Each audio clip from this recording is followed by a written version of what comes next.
Welcome along to the final edition of 2021 for the Weekend Football Podcast. Adrian, Clarke and Mark O'Hare are on board again. AC, how was the Christmas? Santa came? He did, yeah. Delighted he came. No, it's all good. It was all good. It's a little bit manic when you got a 5-year-old and a 4-year-old at Christmas time. It's definitely more fun and more exciting, but your ears are constantly ringing. So that's where I'm at right now. Mark O'Hare, it's all ahead of you, mate. Your small one's only a couple months old, but how's the Christmas been, mate? Obviously, we've no European football. You were on a terrific streak there, but taking it easy, just taking it at your leisure? It's hard to when the Premier League and the Football League is constantly on the go at the moment. I know there's been postponements in the EFL, which has made a lot of preparation redundant. But it's kind of business as usual, a bit quieter than usual without the European leagues, which is quite nice. And, after this weekend, we'll have a bit of a wake up as well. So I'll try and take the opportunity to rest and chill out as often as I can. But it's never sort of downing tools over the festive period. You just can't in this game, particularly with the domestic campaign, so rigorous around this time of the year. Yeah, Jurgen Klopp knows all about it. Loves these Christmas periods. Hard to beat them. All right, last week was a pretty good one in terms of best bets. Mark, your one Rangers to win to 0 versus St Mirren, comfortable win there, and Arsenal over 1.5. Adrian, great shout there as well. They were our best bets, and obviously there was a couple of games postponed and whatnot. We'll do our very best with those. We're recording on Thursday morning, so apologies if any of the main games we cover here are called off in the intervening time. It's just the world we live in right now. 4 Premier League games we're going to discuss. We're going to kick off with Arsenal versus Manchester City.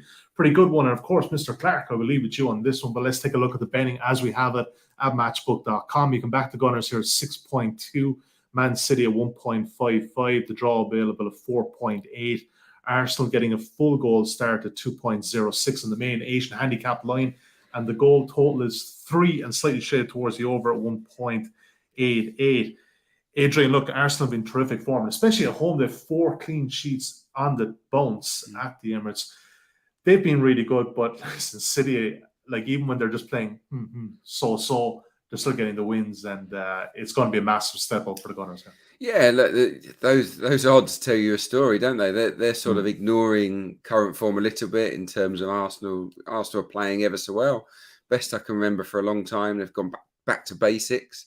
They're doing those basics really, really well. I've sort of been crying out for that to happen all the way through. They can't always outplay the opposition, but if they can outwork them, press them, hunt in packs, they create extra space that way. And they've got a good formula going at the moment. I think they've scored in their last 7 games, but they haven't scored against anyone at the big 3, the top 3. That I think is reflected in the odds, as is the history of this fixture. 9 straight wins for City over Arsenal in the Premier League. And the aggregate score, I did a little bit of maths earlier, 24-2 to City over the last 9 matches. Arsenal did knock them out of the FA Cup twice during that period, but in Premier League terms, they've been battered on a consistent basis. And 2 goals in 9 games against Manchester City tells its own story, doesn't it? So yeah, look, I from an Arsenal point of view, all I hope is that they play with a bit of bravery this time, because not that they haven't in the past, but they've tried the false 9. They've tried the sort of sitting back, parking the bus, looking to break at pace, a little bit like Leicester did, with some success in the second half on Boxing Day. But it hasn't worked. What is working for Arsenal at the moment is the hunting in packs, really chasing down inside the opposition half, not necessarily crazy high, but with Martinelli and Tierney squeezing up on that side, Saka, Ødegaard, Lacazette working really hard, Smith Rowe when he comes on. That's the way they're going to create chances against Manchester City, in my opinion. It's winning the ball in good areas. To do that against City is risky because they'll play around you sometimes and they'll create good opportunities themselves. But I don't rate Arsenal's chances if they do sit back inside their own half and wait to pounce, really. So yeah, it'd be a fascinating game. I'm going to it, really looking forward to it.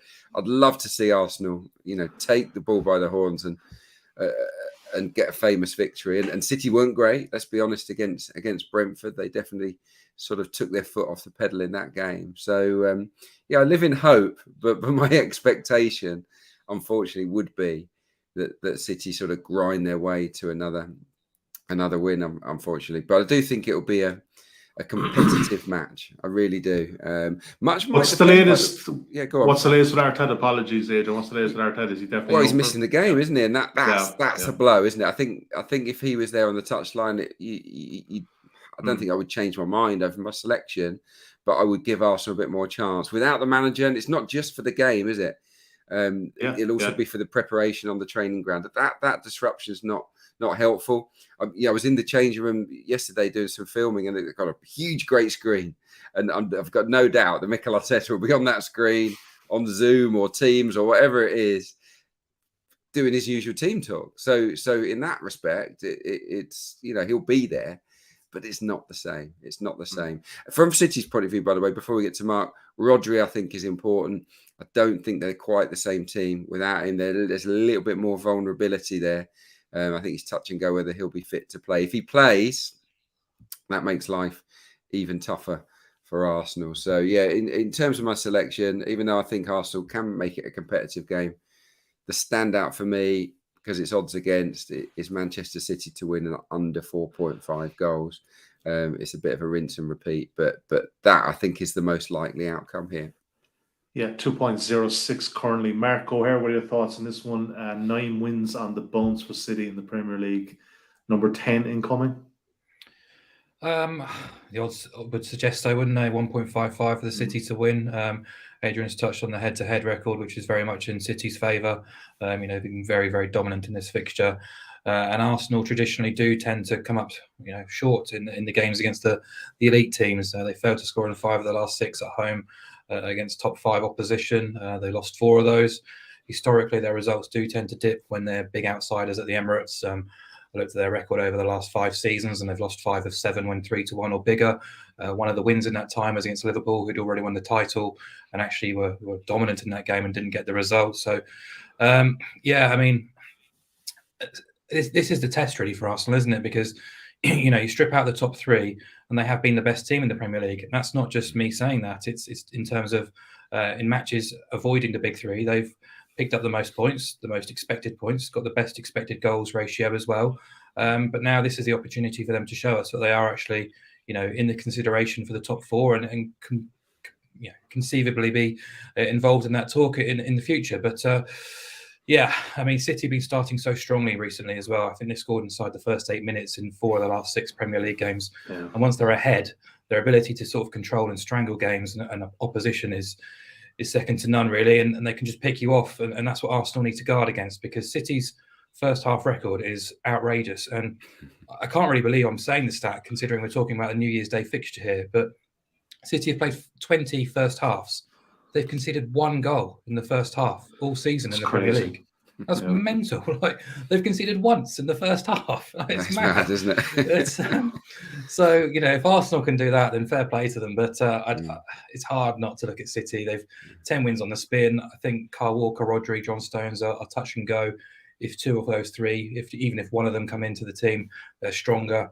In terms of non-penalty expected goals, their per game supremacy is 1.7. So basically that means City are producing 1.7 non-penalty expected goals more than our opponents each game, which is outrageous. Yeah. So, and I just thought, the under 4.5 goals, you never really want to oppose goals in a City game, but 83% of City's away Premier League wins under Pep have featured under 4.5 goals. I can't really see it being another 5-0 like it was. So, it's down to Arsenal whether they can get on the score sheet, and the way City are playing at the moment, it's up for question, really. So, I can see the away team winning, but in a low-scoring match. Just very quickly, Sully, I was also looking at City just to keep a clean sheet is quite an attractive price here, 2.76. Yeah, the away clean sheet. When you consider Arsenal have scored twice against City in 9 games, I know Arsenal are attacking really, really well at the moment, but as Mark's outlined, they don't concede in the first half, do they? And they're very hard to break down if they do get their noses in front. I do think the first 15 minutes will tell us plenty about the game. Arsenal have been starting really well in games. We saw that at Norwich with the early goal. We've seen a few of late leads as well. So, if Arsenal score first, then this could be a really, really good game, and I'd be, excited to follow it. But yeah, my hunch is that this will be a little bit like we saw with the City at Brentford. They get the goal and then they kind of strangle it. It's felt like a big period for City. I don't want to be negative about this, but this seems these last couple of match days, it could be just going one way, very similar to last season when they get their good front runners, and you're going to have to wait for them to maybe have a bad patch of some sort, but it doesn't look like it's forthcoming anytime soon. All right, City to win and under 4.5. Just to give us a bit of cover there is 2.06, and that is the bet from Adrian and Mark in that one. We come to their challengers, Chelsea against Liverpool, the Sunday game, or 2nd of January, because let's face it, nobody cares about days at this time of the year, so we give away the dates, 2nd of January. We'll come to you first here, Mark. It's a tricky market. The money has been pouring in on Liverpool following Chelsea's 1-1 draw against Brighton. The betting as we have it currently, 3.05, you can back Chelsea, 2.38 Liverpool, the draw available 3.6, the main handicap line. It was drawn no bet yesterday, but Chelsea are now a quarter of a goal underdog in the main Asian handicap line at 1.82, and 2.5 is the total, slightly shaded towards the over 1.82. And Mark, look, I just touched on it there. There's like even Chelsea on the back of that game last night, the injuries at the back. Thiago Silva, Christensen went off, Chilwell's out, Reece James went off. It doesn't look great from right now, and there's been a massive move on Liverpool. Is that justified, Mark, to get it to 2.38? I think the move is justified. Whether it's enough to go to 2.38, I think that's getting in short territory, enough for me to leave alone. I think Liverpool are the likely winners. I think they do deserve to be favourites, but that's a short price regardless, really. And it's just such a shame because this game would have been kind of penciled in a long time ago as a real game to not miss. But the way the sort of the Premier League is shaping up at the moment, City are now into 1.15 to win the title. It's really disappointing. And obviously Chelsea and Liverpool still have to go to the Etihad as well this season. So I think what it does do is kind of opens this game up a little bit. Neither of the last 12 meetings between the two teams have been unders matches, but just the way the lay of the land is, it makes no sense to take a pragmatic approach to this one. Both teams know it's almost must-win territory rather than must not lose. And surely both teams will be looking at this as we have to go and play on the front foot and try and get a result here, because a draw does none of us any good, particularly if City win in the early game on Saturday. So, you mentioned Chelsea's injuries, which is key, but Lukaku's come back into the team and looked sharp. He's looked good. He looked back to his best. I thought he was really good in the cameo off the bench against Villa and led the line pretty well against Brighton. But, Chelsea did not deserve to beat Brighton midweek, and that's a worry, really. That really is a worry. I thought they were excellent at Anfield earlier in the season, but they're a long way off that team right now, particularly in terms of defensive midfield makeup. And N'Golo Kante come off the bench midweek, but I don't believe he's 100% at all.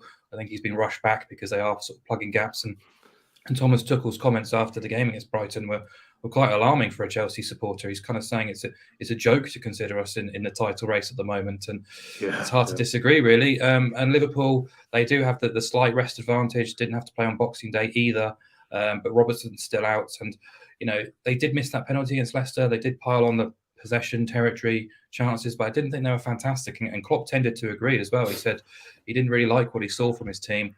It's rare though Liverpool put sort of two poor attacking performances together, and I know they weren't fantastic against Spurs in the previous away game, so a lot for them to sort of improve upon here too. So I've kind of to and froed here. Immediately kind of coming into Tuesday, I looked at the market and thought if I can get Chelsea plus a quarter on side, I'd be happy.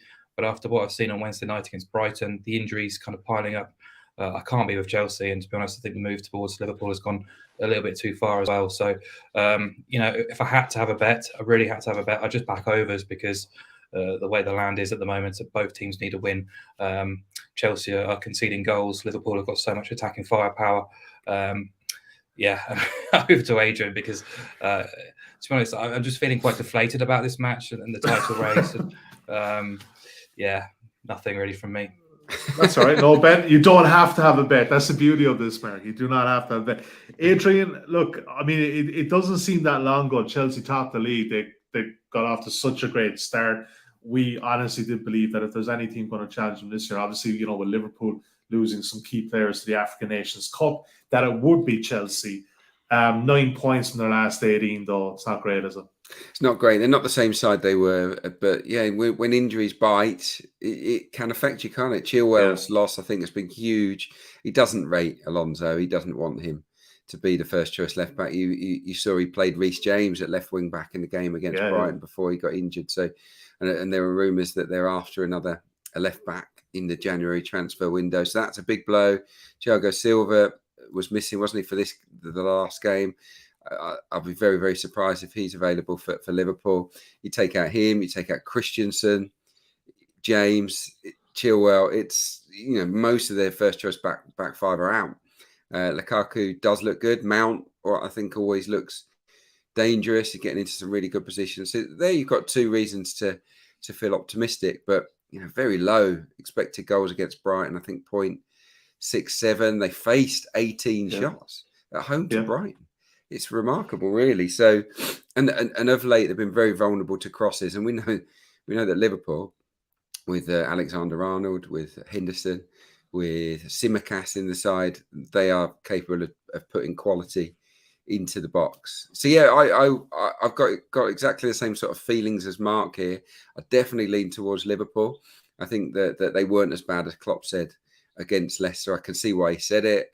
It was probably the right thing to say in the wake of the defeat, just to G his team up. I didn't like what I saw, but 21 shots to 6 from Liverpool. Had they brought their shooting boots, I think they might have won that game. The XG was 2.33, which away at the King Power is not that bad, really, let's be honest. So, I also see goals. I think for the reasons Mark outlined, they've got to go for it. It is winner takes all in terms of being the challenger to Manchester City. So, I think it should be quite open. Liverpool have only failed to score once this season. That, of course, was against Leicester. Chelsea have only failed to score twice this season.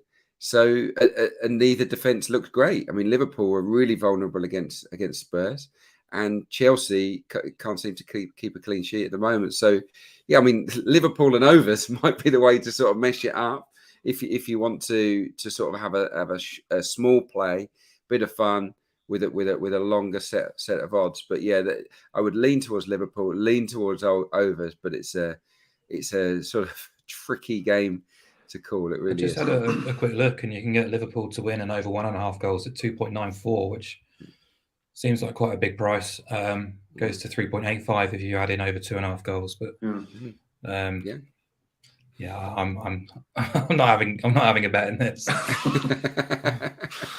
But there are options. So look, at the end of the day, this podcast is all about informed, but a lot of people have their own opinions already. And if it gets someone over the edge of that, albeit for us, I don't think there's enough there to justify a bet, given that I don't think any of us are going to place a bet ourselves. So there's much point giving out a bet on this show. So, all right. But look, great analysis ever. It's going to be an interesting one. And, I don't know. Look, one of these teams needs to go on a concerted run now, whoever that is. It doesn't look like Chelsea with those injuries, and obviously Liverpool said this is the last game from Salah, Mane, Keita for a few weeks. Adrian, you want to come back? It's the battle of the whinging bosses as well, isn't it? I mean, they're doing my head in. I mean, if you keep going on about it, your players will feel tired.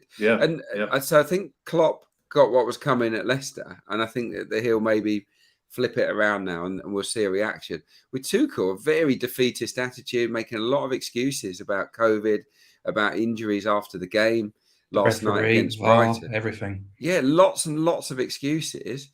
The bottom line is he's putting out a starting 11 and a bench that is stronger than the vast majority in this division. There's still vastly experienced players coming off the bench. I think last night Alonso came off the bench. Chalobah has had a lot of games this season. I think one of his coaches says Chalobah's been one of Chelsea's players of the season. They're not that light. Havertz was an unused sub.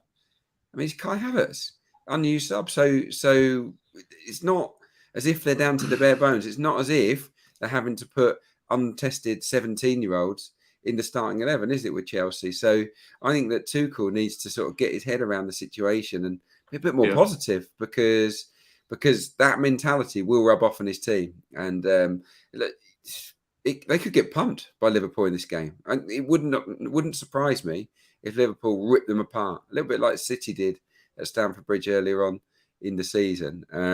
It's not beyond the realms of possibility given how average Chelsea are at the moment. The thing about these Christmas fixtures, now Klopp's been on this a while. This isn't his first year at this, right? But like they know they're coming. These games have to be played at some stage anyway. That kind of, and I get it. I'll be honest, I have my own opinions about those games in the 28th. They seem a bit much. All right, look, we're not immune to it. The reason it's been done, it's TV, it's Amazon, or whatever else, that kind of. But I mean, they know it's coming. I mean, if you can't plan ahead for it, then I don't know. Anyway, that's a job for another day. I would suggest, all right, Chelsea Liverpool going to be a good one at the Bridge anyway on Sunday evening. Next game we're going to look at, I think there's going to be way more confidence in the bet. This one is Watford taking on Tottenham, 5.7. You can back the Hornets here. Tottenham will 1.62. It's short, but not that surprising given Watford's current forward. The draw available 4.3. Watford getting a goal start at 1.81 and 2.75 is the main handicap, the total there, and a slight shade towards the unders at 1.87. Adrian, with Tottenham, look, we've discussed already, they're unbeaten since Mr. Conte came on board. How didn't they win that game during the week, though, against Southampton? They could have won that game 4 times over. But Watford have been poor the last couple of weeks. It's only one-way traffic here, surely. I think so, yeah. Watford, they haven't played much of late, so all we've really got in terms of a form guide is what we saw at home to West Ham, and they defended horribly. Like that was a bit of a mess from Ranieri's side, and they're not on a good run, are they? I think they've lost 7 of their last 8 matches. Watford, 9 of their last 11. Home form's rubbish. They've lost 6 home games already this season. In the Championship, they were really hard to score against. They won a lot of games 1-0.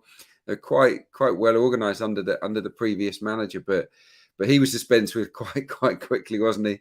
And Ranieri's in there. I mean, they've conceded 2, at least 2 in 10 of 17 games as well.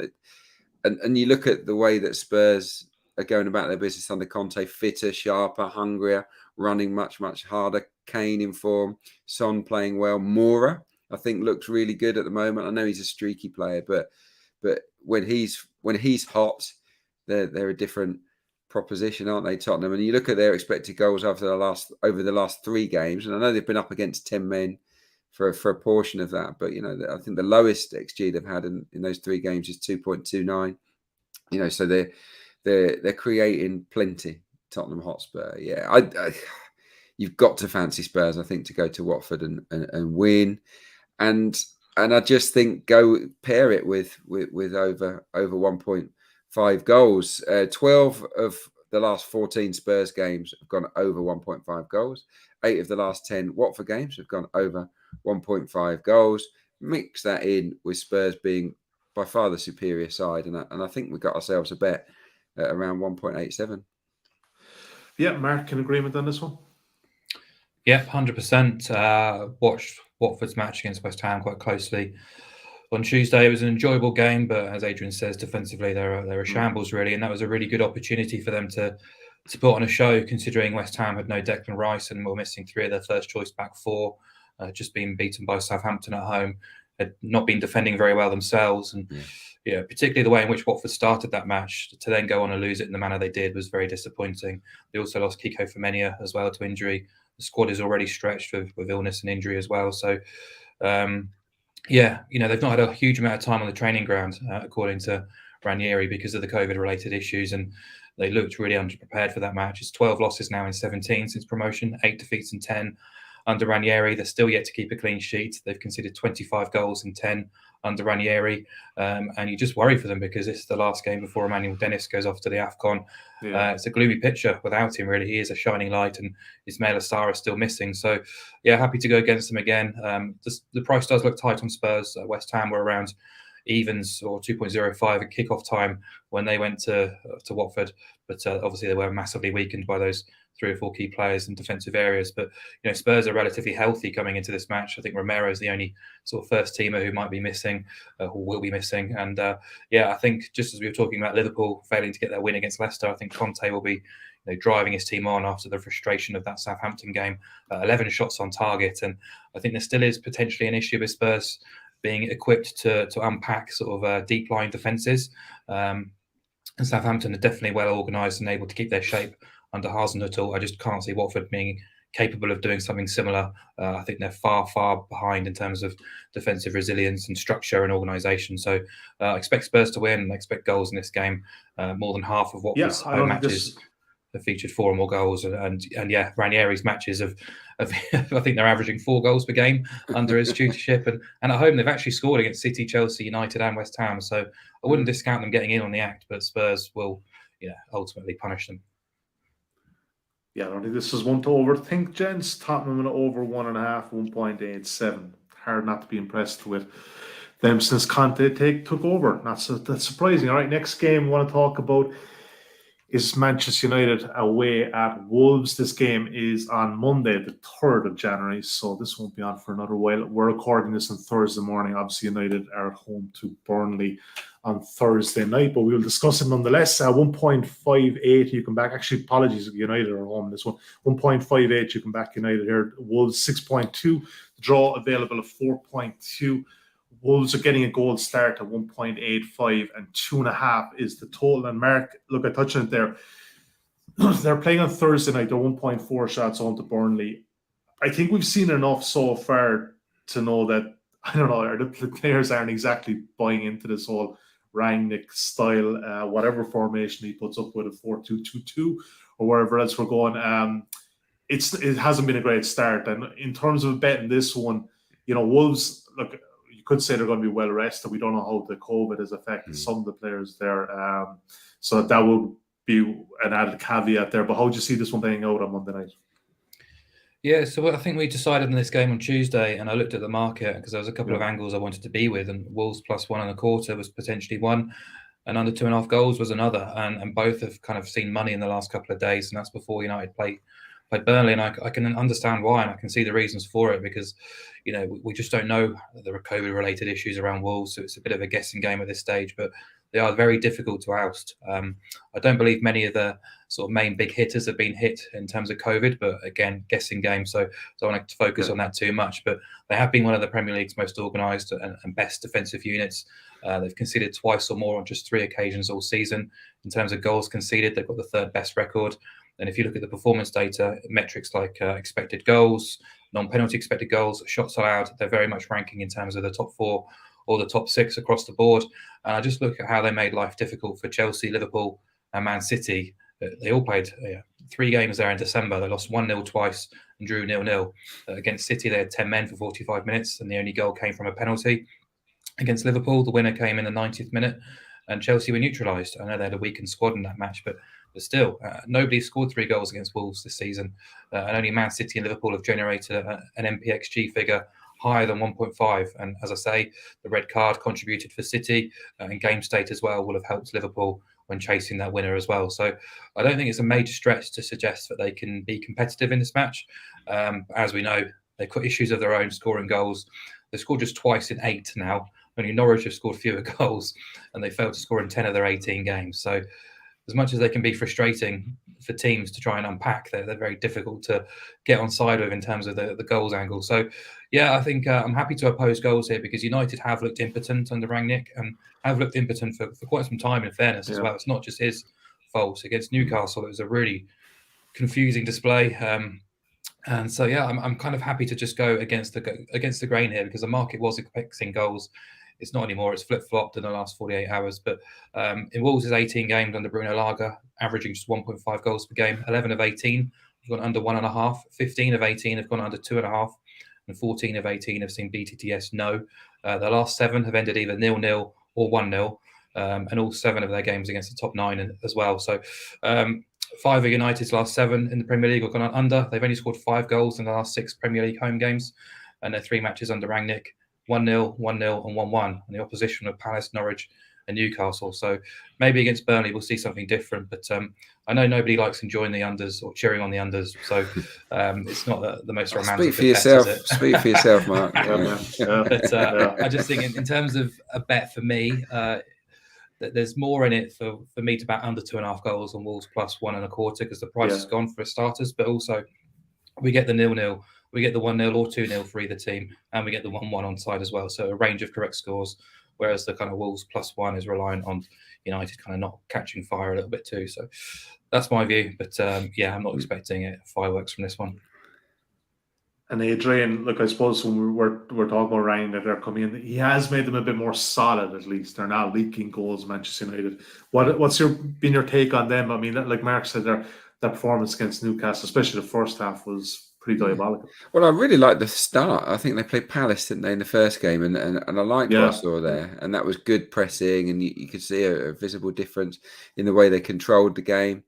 But yeah, really poor against Norwich as well. So Norwich and Newcastle, the two worst teams in the league, they turned up with a really bad attitude, didn't they? There wasn't much zest about them, very casual, and they didn't work for the manager, which is a huge surprise given that he's just taken over. So that is a concern, but surely Rangnick will get a reaction. I think he might get a reaction against Burnley. Obviously, we don't know what's going to happen there. Burnley haven't played for a while.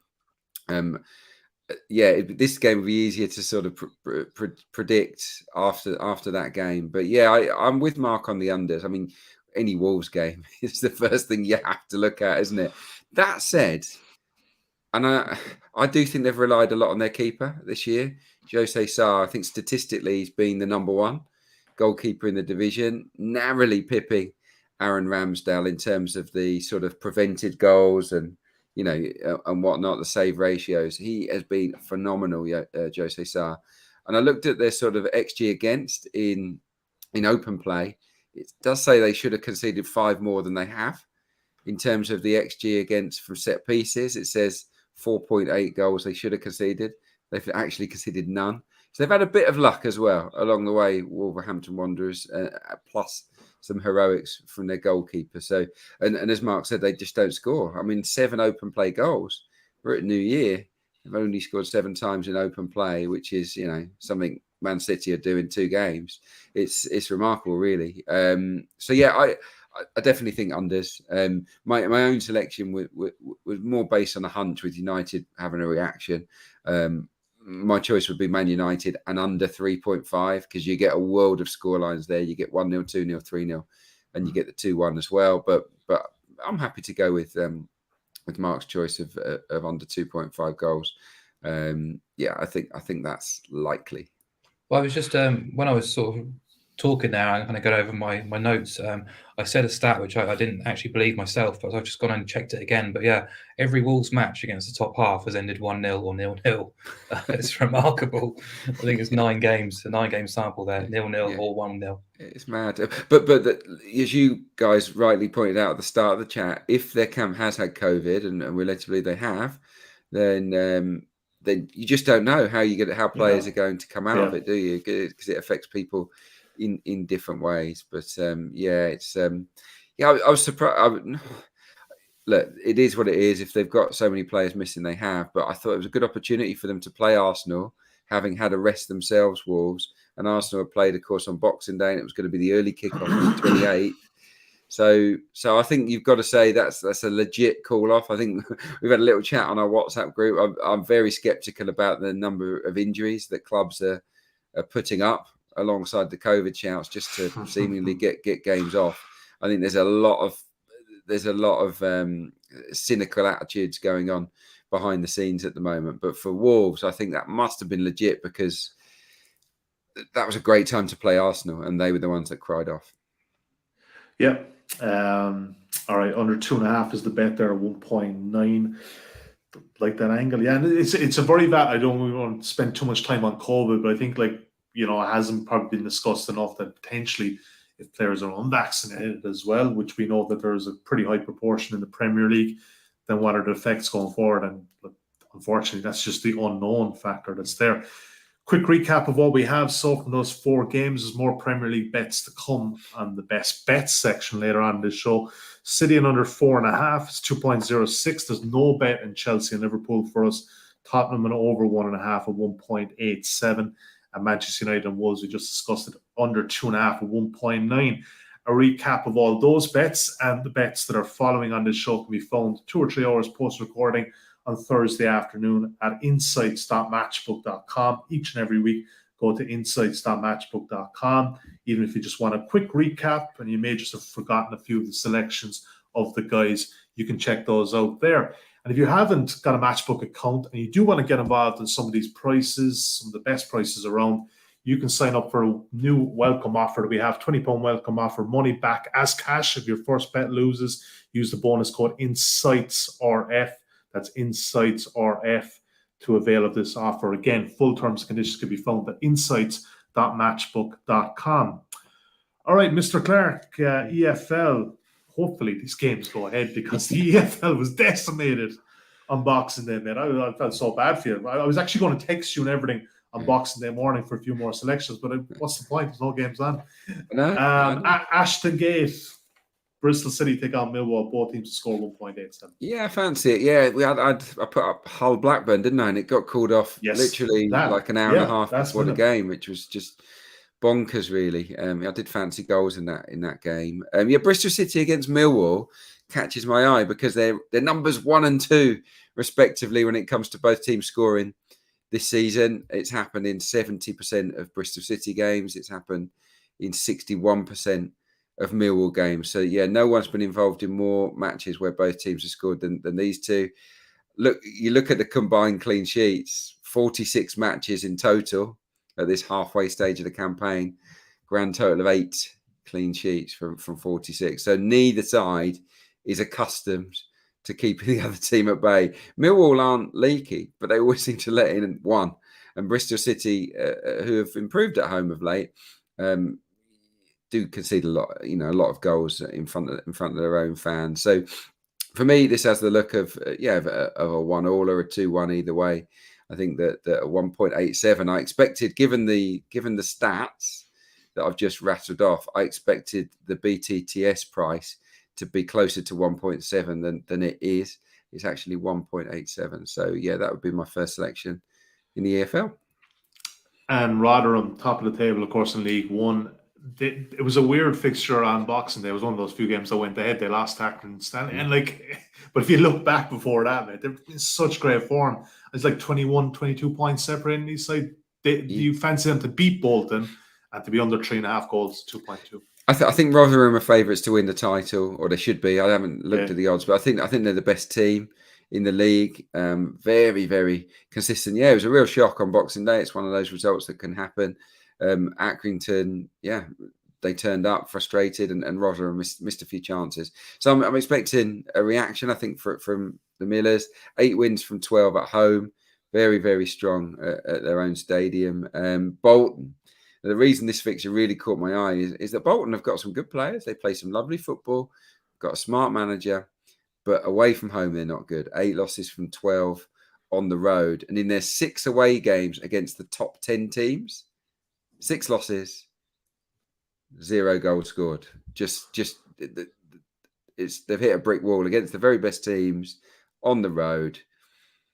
Not really come up with anything so far, Bolton, who also haven't played since the 11th of December. So you can't really get a steer. They're in bad form ahead of all these postponements. But when you think about that's a lengthy break, bit of rust to shake off, I think that gives Rotherham a big advantage. And also they've had a lot of time to prep for this game, a lot of time to plan for it. And in my experience, when you've got a lot of time to plan for games, it's all about shape and defensive security. It's about stopping the opposition. So I do think this might be a low-scoring game, but you've got to fancy Rotherham for a multitude of reasons. So yeah, Rotherham and under 3.5, 2.2. Styles, that one, isn't it? I like it. Yes, yeah, it is. Yeah, they're a very direct team, Rotherham. Bolton, really good football inside. Really good football inside. But when a good football inside that's a bit rusty comes up against a powerful, strong unit away from home, you can get bullied. Yeah, exactly. And that's what I think might happen here. And at 2.2, I fancy it. Yeah, not a bad price at all. Before we get to best bets, if you're watching this content today now live on YouTube, please give us a thumbs up and click the subscribe button. Or if you're listening to us on the old-fashioned podcasts, please leave us a preferential review if you're enjoying the content. Marco, your best bet. We're dipping back into the Premier League for a double. We already discussed Spurs away at Watford, but Leicester, they're at home to Norwich. The double there is 2.3. Yeah, I mean, I wanted to dip into La Liga, in all honesty. I had a couple of selections outlined, but COVID over in Spain is playing havoc with team schedules as well. Bearing in mind players only came back from their Christmas breaks on Wednesday. Really, there's positive cases going around everywhere at the moment. It's massive guesswork to try and find out who's available, who's not, and most of those matches are on Sunday as well. So news hasn't really filtered through on Thursday morning. So going to have to leave Europe for another week, really. But I think every league is back from the 7th. So that's something to look forward to. So yeah, I'm just keeping it simple. Leicester Spurs double. We've talked up Tottenham's chances at Watford. And look, Leicester should have enough to put another nail in Norwich's coffin, because Norwich played midweek without Pukki, Cantwell, Aarons, Krul, Norman, Zimmerman, Hanley, as well as others as well, really. Big key players unavailable. Arguably one of the worst Premier League 11s you'll ever see, really. Went out against Crystal Palace and was stuffed 3-0. Lost 13 of 19, scored just 8 goals, 2 of which were penalties. Away from home, 3 goals in 9 away games. It's hard to be positive about them, but the thing is, they're still only 3 points away from Watford. So, you have to try and keep the faith in Norwich, and it's down to Dean Smith now in January to hopefully try and get a few reinforcements in. But ultimately, Leicester have got massive defensive problems, and they're very lucky this game takes place before the players go away from AFCON, because they basically lose their centre-halves in terms of Amati and Ndidi, who played against Liverpool, if this match was played next week. But it's not. So, still square pegs in round holes, but you think they've got enough in the final third to go and score against Norwich and should win this. They smashed Newcastle 4-0 at the KP earlier in December. They've got too much quality in forward areas to suggest that they won't score against Norwich. And it's a case of trying to keep Norwich out of the back end. So their record against the bottom 7 this season, Leicester, is 4 wins, 2 draws, 0 defeats, and they've scored 15 goals in that time. So I'm kind of backing them to kind of outscore a Norwich team who just can't score for toffee, in fairness. So I think that the double pays at a nice price. All right, and Adrian, pick it up from there, mate, because your best bet involves Leicester City and over 2.5 versus Norwich, 2.08. Yeah, I didn't know that was going to be Mark's best bet. I want to steal that one, I think. Yeah, it's a good shout.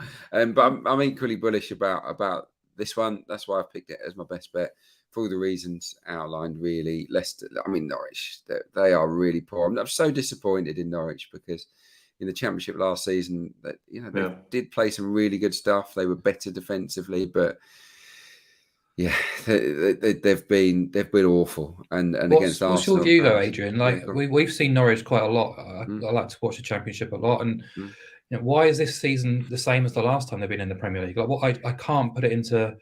I just can't work it out, to be honest. And It's tough. It is. Consider what Brentford, Sheffield United, and even Watford to a lesser extent. They've still picked up a few wins and looked a bit more competitive in matches. I think Daniel Farke refused to change the style, didn't he? And he wanted to play this pretty football, and he didn't want to he didn't want to focus on maybe improving the quality in defensive areas. I think they should have signed Premier League quality defenders, and they haven't. Should have signed a far better backup striker to Pukki. I mean, Josh Sargent it just looks way out of his depth. I could do a better job even now out on the right wing than he is at the moment. He's just running around like a headless chicken. He's not the only one. It's hard to. But the thing for Norwich fans, when I look at Norwich at the moment under Dean Smith, they've even taken the good football away. There's none of that pretty passing anymore. It's bad football and really poor performances, creating nothing, shipping goals for fun. So it's a hard one. Gilmore getting a load of grief now as well midweek, which seems really harsh. Arguably one of your better players. Just seems a really despondent, negative mood around the club now. Yeah, ridiculous. And look, if I'm Billy Gilmore, maybe I think I'll go somewhere else for the second half of the season on loan. It's not doing his confidence and his career any good being there. I think they are destined for the drop, sadly. Overs is very usual for Leicester. We know that 13 of 18 have got over 2.5. Only 3 clean sheets for Leicester all season. They've got the highest average goals per match, Leicester City this season, 3.56 goals a game. Obviously, that was inflated by the City one. Norwich, 3 clean sheets this season, conceding 2.2 goals per game, the Canaries. Everything points towards a few goals here, and clearly a Leicester win. So, I just thought it was a good price, really. If you fancy Leicester, which you've got to, put it with over 2.5, and you get 2.08. So, I like this one, but I do also like Mark's double there. They're two decent best bets, I reckon. Did like your assessment of Josh Sargent there, the headless chicken that he is. It's a funny one. But like even Mark, you remember him with Bremen for a year or two. Like he didn't watch. He was awful. So yeah, exactly. So I mean, I could understand the reasons for going for Milot Rajicka. Right? He's got a bit about him. He's got quality on the ball, but Josh Sargent was a really puzzling signing. Yeah, look, Stuart Webber gets a lot of praise at Norwich City, the director of football for the continued success, I guess, of Norwich coming up into the Premier League. But the recruitment for the 2 Premier League campaigns, absolute garbage, in my opinion, and it's cost them badly. Farke was a good manager. Dean Smith is a good manager, but you need Premier League quality squad to work with, and I don't think either manager really had that Carrow Road. Yeah, I think we're stating the obvious here, but the Premier League is a tough, relentless league, and you do need to cut your cloth really to actually survive it. All right, guys, last show of 2021. It's been an absolute pleasure. Thank you for everything, guys, all year long. We're off the first week of January. Why? Because it's FA Cup third round time, and we just don't do that until maybe later on in the competition. So, guys, we'll see you back the second week of January. My thanks to you, Adrian. Thanks to Mark. Happy New Year to all of your families and to our audience out there.